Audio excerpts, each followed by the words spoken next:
Chers frères et sœurs africains, je pense qu'on peut compter sur l'Égypte pendant la Coupe du Monde. Nous sommes à 4 jours de cette Coupe du Monde et je pense que l'Égypte, après les 2 matchs de préparation qu'ils ont eus, ils sont prêts pour cette Coupe du Monde, les gars. L'Égypte est dans le groupe G, avec la Belgique, l'Iran et la Nouvelle-Zélande. Le match d'ouverture sera contre la Belgique.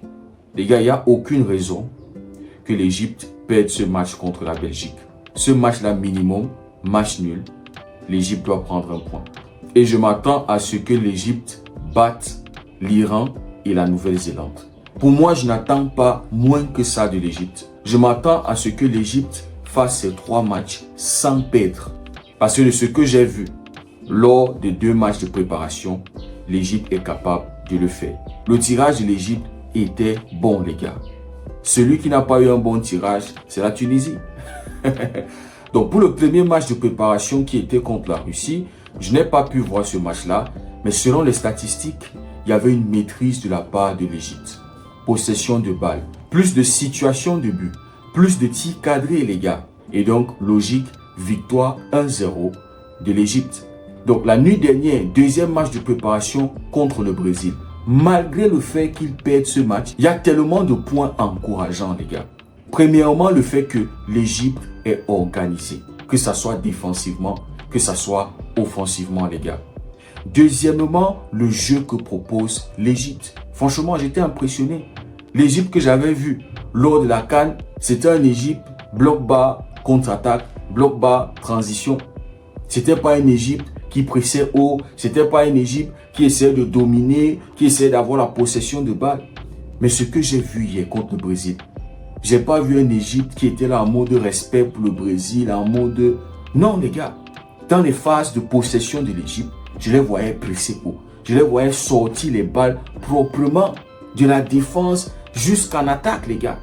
Le seul problème que j'ai trouvé, c'est que quand ils sont là-bas devant, c'est-à-dire quand ils sont face au but, il y a ce manque d'inspiration-là. Les connexions ne sont pas bonnes entre les attaquants et les milieux de terrain. Dans les déplacements aussi, il y a des problèmes. Et souvent aussi, il y a des déchets dans les passes, dans les contrôles. C'est des choses comme ça qu'il va falloir travailler, les gars. Parce que la Coupe du Monde est dure, les gars. Et souvent, il n'y a pas tellement d'occasions. Il va falloir être chirurgical quand on a les quelques occasions, les quelques situations qu'on a. Donc, très encourageant dans le jeu. Tu as des défenseurs, à chaque fois qu'ils ont la balle, ne paniquent pas. Ils vont avoir des passes qui vont casser des lignes. Le jeu entre les lignes aussi, qui est très intéressant, les gars. Ça, c'est très encourageant pour cette Coupe du Monde. On attend la première victoire de l'Égypte en Coupe du Monde. Ce qui n'est jamais arrivé dans leur histoire, les gars. Et comme je vous disais, quand tu vois le groupe de l'Égypte, c'est vraiment possible qu'ils le fassent. Maintenant, le gardien qui a débuté hier était aussi intéressant. Avec 4 arrêts. Dont un arrêt contre Vinicius, un face-à-face avec Vinicius. Il fait l'arrêt, il gagne ce duel-là. Je ne sais pas si c'est lui qui va débuter ou ça sera El Shanaoui. Mais les gars, très très intéressant. Donc les gars, comme je vous disais, malgré la défaite, j'ai vu l'Égypte proposer du jeu face au Brésil. Un Brésil qui est à l'image de Carlo Ancelotti, qui est à l'image de son entraîneur. C'est un Brésil aussi qui a été forcé par l'Égypte de défendre et d'aller en contre-attaque. Surtout en deuxième mi-temps, parce que c'est cette deuxième mi-temps-là que j'ai pu regarder.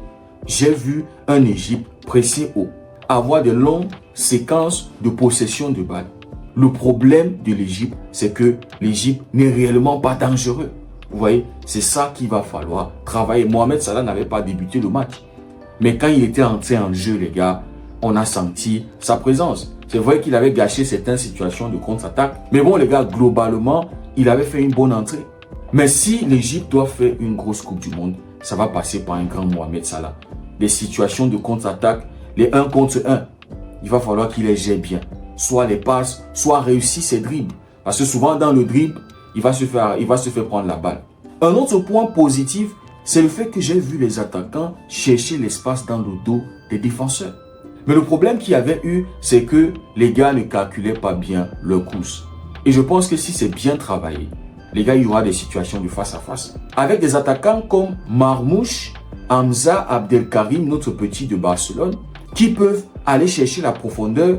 Les gars, je pense que l'Égypte pourra se procurer des face à face. Parce que quand une équipe comme la Belgique qui va presser haut, il y aura des espaces, les gars, qu'il va falloir exploiter. Et c'est là où les passes de Mohamed Salah peuvent faire du bien à l'Égypte. Avec un Marmouche qui va rechercher la profondeur, Hamza qui va rechercher la profondeur, les gars. Donc, comme je vous disais, dans le jeu, c'est intéressant. Maintenant, là où il faut travailler, c'est la concentration en défense. Parce que tu as un Égypte, à chaque fois qu'il y a la balle, qui va essayer de ressortir proprement, qui ne dégage pas bêtement les ballons. Vous voyez, quand tu es sous pression, comme on voit souvent avec le Real Madrid, et on l'a vu cette saison, le Real sous pression, ça te balance la balle sur Vini, ça balance toujours les ballons. Non, les gars, c'est pas ce que j'ai vu de l'Égypte. Ça ressort proprement. Et donc, en deuxième mi-temps, en essayant de sortir proprement, en essayant d'être toujours propre, la balle va être récupérée parce que le Brésil était en train de presser. La balle va être récupérée, je crois que c'était par Rafinha sur une mauvaise passe. Rafinha sur le côté qui va faire une passe en retrait pour Bobby Charlton. Henrik dans la surface, seul. Personne à son marquage. C'est pas possible, les gars. Dans la concentration, ça, il va falloir le travailler. Le marquage individuel, même les duels aériens, il va falloir les travailler. Parce que contre la Belgique, tu as un Decatelet, par exemple, qui a la taille. Hier, qui a marqué un but de la tête contre la Tunisie. De l'autre côté, tu as un Luke Bacchio aussi, qui est bon en 1 contre 1, qui va aussi essayer de faire les centres. Donc, il va falloir travailler la concentration en défense. Bien défendre, c'est important pour gagner ces matchs. Nous sommes dans une Coupe du Monde où il y aura 8 meilleurs troisièmes qui vont aller en 16e de finale. Donc, il faudra aussi moins encaisser. Parce que plus tu encaisses, plus ça va peser sur toi si tu ne marques pas beaucoup de buts aussi. Donc, concentration défensive. Et aussi, les amis, savoir gérer ses temps forts et ses temps faibles. Parce que le deuxième but du Brésil arrive sur un temps faible de l'Égypte. Donc, il va falloir gérer ces temps faibles-là. Et aussi bien gérer ces temps forts. Le but de l'Égypte était arrivé quand ils étaient aussi en train de presser très haut. Une mauvaise passe du gardien qui va être récupérée et derrière but pour l'Égypte. Autre chose sera de savoir bien gérer ses entames de match. Hier, l'Égypte se mange un but à la 7e minute. Très tôt, les gars. Deuxième mi-temps, il se mange un autre but 7 minutes plus tard. C'est pas bien, les gars. Et en plus de ça, c'était même pas un Brésil qui était trop bon, meilleur que l'Égypte, les gars. Je n'ai pas vu un gap entre l'Égypte et le Brésil. Ce match-là, si tu le joues 4 fois, il y a 2 victoires pour l'Égypte et 2 victoires pour le Brésil. Parce que quand on regarde même les stats, le match était équilibré en termes de possession. C'est vrai qu'en termes de situation de but, le Brésil a eu plus. Mais les amis, si tu as une Égypte qui se gère bien, l'Égypte, dans un bon jour, est capable de battre ce Brésil-là. Je vous assure, les gars. Donc, très encourageant, les 2 matchs de préparation de l'Égypte. Comme je vous disais, je pense qu'ils sont prêts pour cette Coupe du Monde. Et on veut voir l'Égypte enfin gagner un match en Coupe du Monde. Parce qu'en Afrique, ce sont les kings. Avec cette canne remportée. Mais quand tu vas en Coupe du Monde, c'est nous les mini-pousses.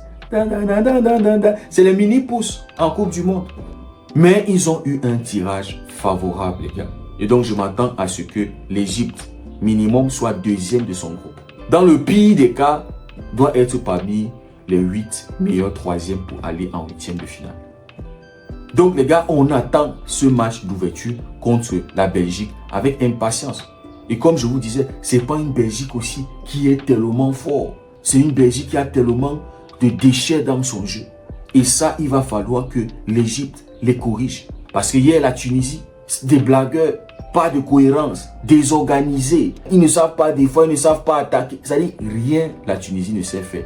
Même corriger les erreurs de son adversaire, ça, ils ne savent pas le faire. Donc, je m'attends à ce que l'Égypte corrige les erreurs que va commettre la Belgique. L'Égypte doit juste savoir bien gérer ses temps forts, ses temps faibles, être solide défensivement, concentré et savoir bien gérer ses occasions. Parce qu'il y en aura, les gars. En tout cas, les gars, on va continuer d'en parler de ce match de préparation avant la Coupe du Monde. Ce soir, on aura un gros match entre le Maroc et la Norvège. Les gars, il y aura un débrief, bien sûr.